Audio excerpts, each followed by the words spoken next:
It's a Saturday afternoon, and you're sitting in your truck outside a hardware store you didn't really need to visit, holding a receipt you're not looking at because your phone just showed you a number.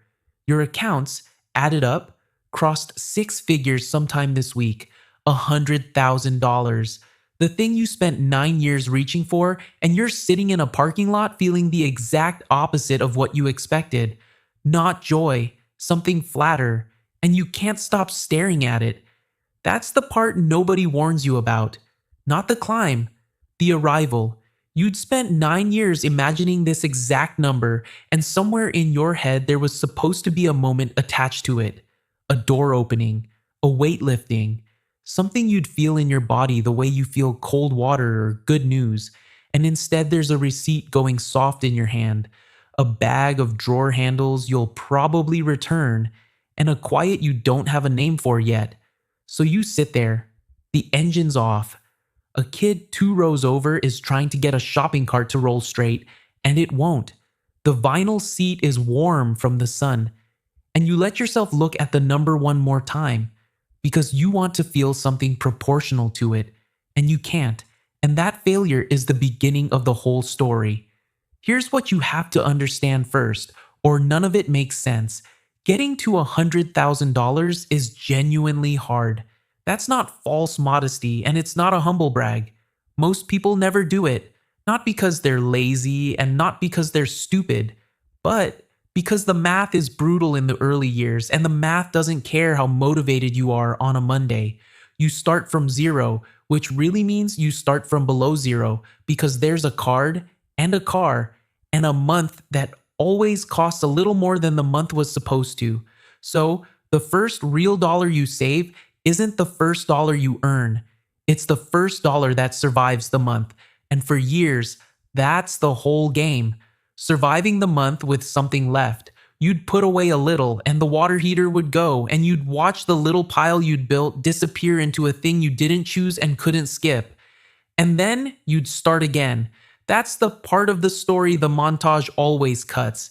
Not the saving, the starting over. The seventh time, you rebuilt the same small pile of money you'd already built 6 times before. You remember the first time the pile got real? It was a Thursday, and you'd added it up. All of it, every account, and it came to $11,000. 11,000. And you remember the specific feeling, which was not pride, it was fear. Because 11,000 was finally enough money to lose, and you'd never had enough money to be afraid of losing before. That's the first thing the number does to you, long before it's 100. It gives you something to protect, and it teaches you a brand new kind of quiet fear, and the two arrive together, holding hands. There was a specific moment around year 4 where you learned something you didn't expect to learn. You'd told a friend the number, not to brag. You were just proud, and it slipped out, the small amount you'd managed to hold on to that year. And you watched something change in his face. Nothing cruel. Just a small recalculation, a quiet redrawing of where you stood relative to him. And you realized, standing there, that a number is never just a number once it leaves your mouth. It becomes a comparison, and comparisons don't stay still. And the person you told will carry a version of you around that's made entirely of that one figure. So you stopped. You learned to keep the number where it belonged, which was between you and the account and nobody else. And that's part of why the arrival is so quiet years later.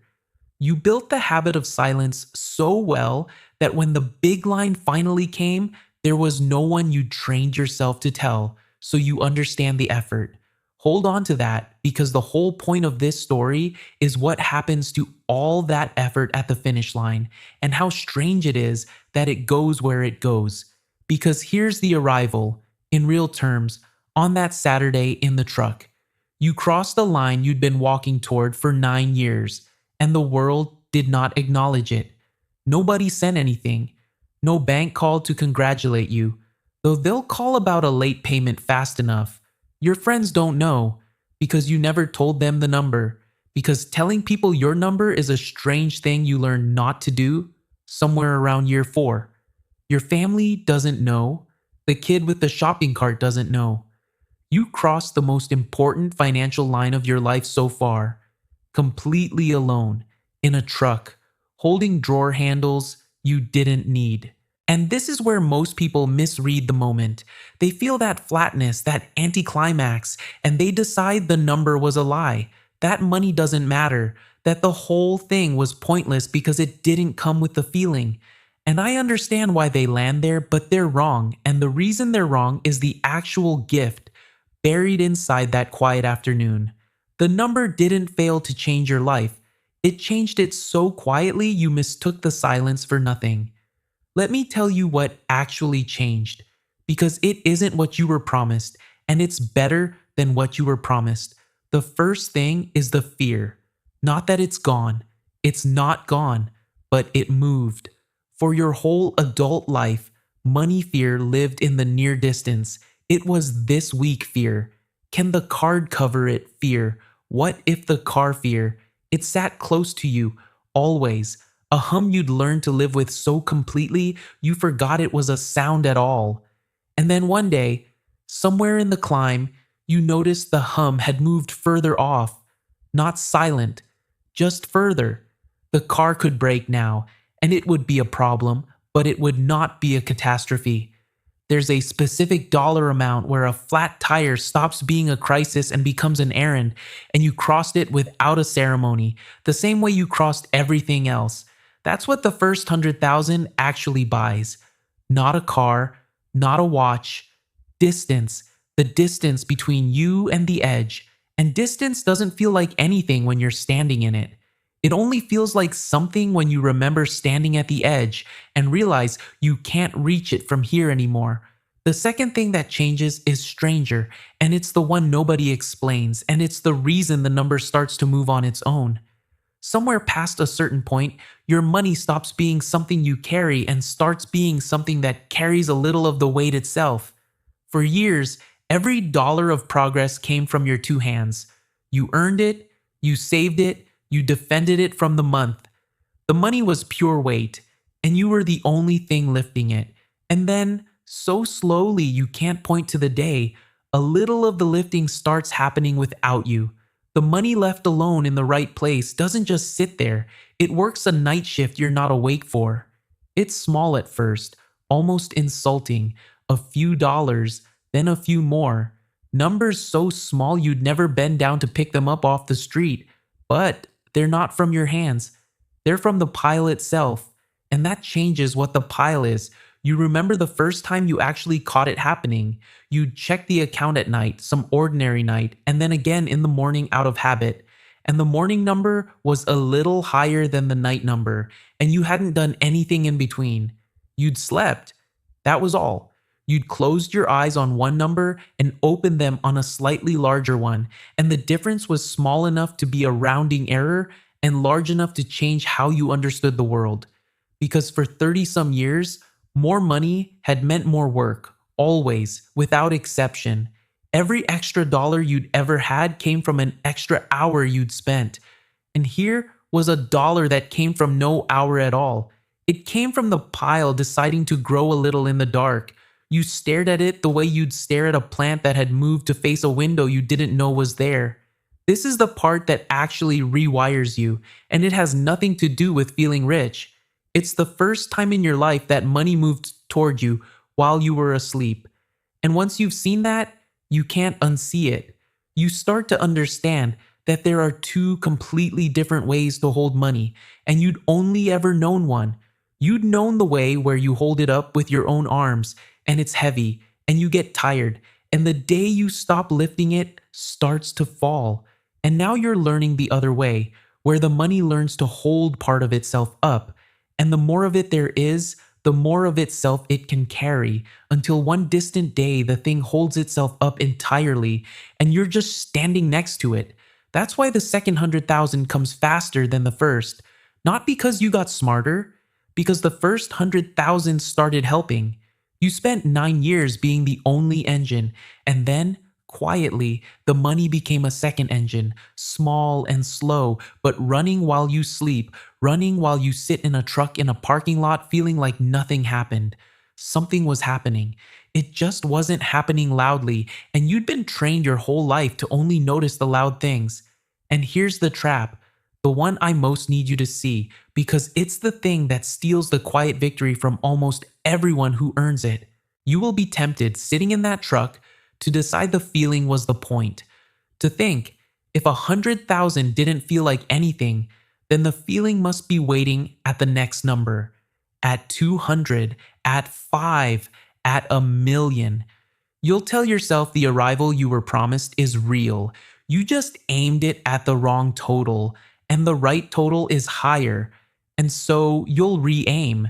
You'll take the quiet, which was actually the prize, and you'll trade it for a new chase because the quiet didn't announce itself and the chase at least feels like motion.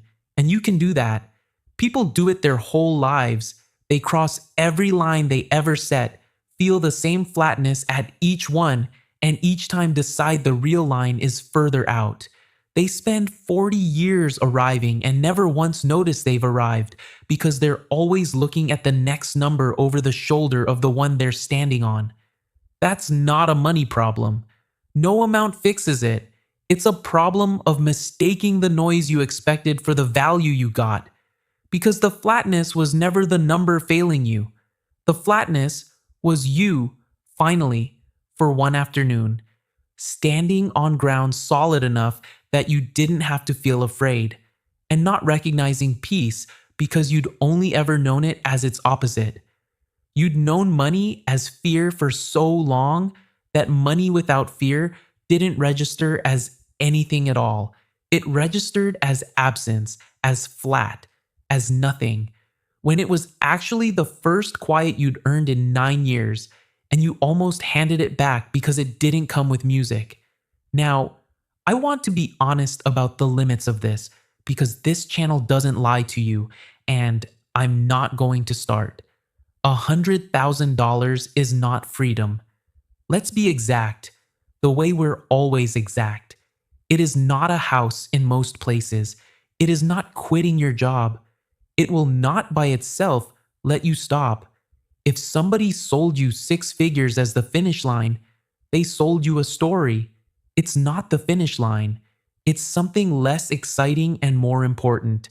It's the first line, past which the machine starts running on its own. It's proof of concept. It's the smallest possible amount that behaves like the thing you're actually building toward, which is not a number at all, but a state where the money carries itself and you get your hands back. That's the reframe the whole video turns on. You weren't chasing $100,000. You thought you were, but you weren't. You were chasing the moment money stops being something you hold up and starts being something that holds. And 100,000 is just the first place you can feel that shift begin, faintly, like a weight going lighter in your hands. Not because you got stronger, but because something under it finally started to lift with you. So, what do you do with the quiet if you're smart if you don't hand it back? You let it be enough for a minute. That's it. That's the whole practice, and it's harder than the saving was. You sit in the truck and you feel the nothing, and instead of deciding the nothing means you need a bigger number, you let yourself understand what the nothing actually is. It's the sound of the near fear moving off. It's the sound of the second engine turning over for the first time. It's the sound of ground under you that wasn't there at 0. It doesn't feel like victory, because victory, the real kind, the durable kind, almost never does. The loud victories are usually the ones that don't last. The quiet ones are the ones you get to keep. And then, having let it be enough, you keep going. Not because 100,000 wasn't enough and you're still hungry. You keep going because now you understand the machine and you want to feed it. And there's a difference between feeding a machine you understand and chasing a feeling you'll never catch. One is building. The other is running. They can look identical from the outside. Inside, they're opposites. One of them lets you sleep. Here's the part where I hand it back to you, Because this was never really about a truck or a hardware store or drawer handles. You have a number. Maybe you've crossed it already and felt exactly this and never had words for it until right now. Maybe you're years out, still rebuilding the same small pile for the fifth time, still learning the fear of finally having something to lose. Either way, there's a Saturday coming for you. Some ordinary afternoon, no ceremony, no email, no one calling, where a total quietly rolls past a line you've been walking toward for years. And when it comes, there's only one thing I want you to do differently than almost everyone does. I don't want you to check what the feeling is. I want you to check whether you can feel the quiet at all. Whether, after all those years of the hum sitting close, you can notice the moment it finally moves off. Because most people can't. They've lived next to the fear so long that the day it steps back, they feel only the empty space where it stood, and they call that empty space nothing, and they go looking for a bigger number to fill it. But it isn't nothing. It's the first quiet you bought and paid for, and the only question that actually matters, sitting in that truck with a receipt going soft in your hand, isn't how much is in the account. It's whether you've been afraid for so long that you've forgotten what it sounds like when the fear finally takes a step back, and whether, when it does, you'll recognize it or hand it back for a number that never sounds like anything either.